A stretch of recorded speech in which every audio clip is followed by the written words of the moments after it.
kalangan tasawuf mungkin sudah tidak asing lagi dengan nama Hasan al-Basri, seorang ulama zuhud dan sufi ternama dari kalangan tabi'in. Ada kisah menarik yang mana ketika Hasan al-Basri masih remaja, sebelum ia menjadi alim lagi wali yang zuhud, ia adalah seorang yang tampan dan senantiasa memakai pakaian mahal. Ia sering ke sana sini di dalam kota seperti anak-anak muda yang lain bermandar-mandir tanpa tujuan hidup yang teguh.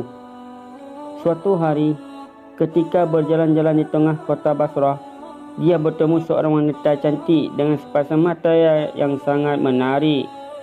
Seketika itu, timbullah rasa gairahnya sehingga tanpa sadar kakinya terus mengikuti wanita cantik itu.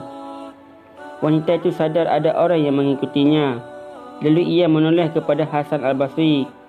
"Tuan terus mengikuti saya, apakah tuan tidak malu?" Hasan al-Basri pun menoleh ke kiri dan kanan dan mendapati tiada siapapun di situ. "Hendak malu kepada siapa? Bukankah tak ada orang melihatnya?" kata Hasan al-Basri. "Sekalipun pada Allah yang maha mengetahui khianatnya, mata dan apa yang tersembunyi di sebalik dada," kata wanita itu.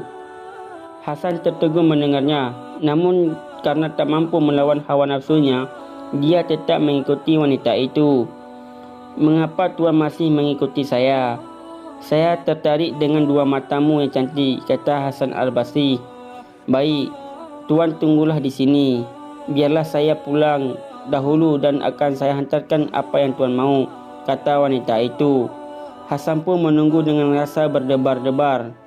Tidak lama kemudian, dari dalam rumah keluarlah seorang pembantu wanita tadi dengan mengeluarkan suatu kotak berbalut sapu tangan.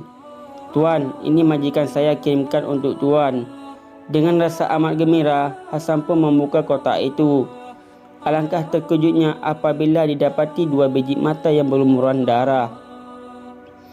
"Wanita yang tuan ikuti tadi ialah majikan saya.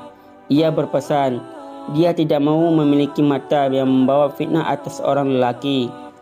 Dia mengirimkan mata ini agar tuan boleh menikmati dan terbebas dari godaan itu. Ambillah tuan."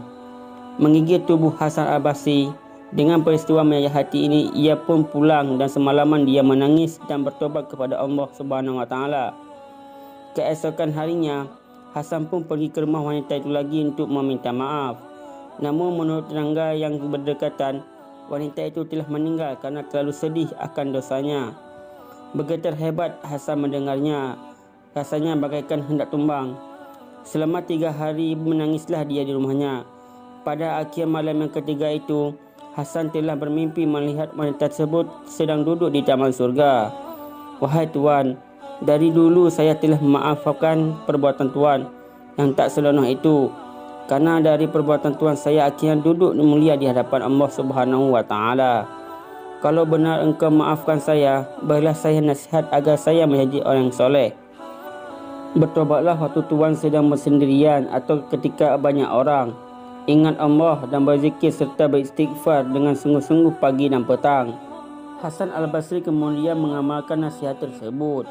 Beliau akhirnya dikenali sebagai wali yang zuhud, taat dan termasyhur karena memiliki budi pekerti yang mulia. Begitulah sejarah menorehkan kehebatan wanita yang beriman. Begitu takut menampakkan kecantikan dirinya kepada laki-laki yang bukan muhrim, yang mampu mengundang 1000 fitnah. Wallahu a'lam bishawab. Assalamualaikum warahmatullahi wabarakatuh.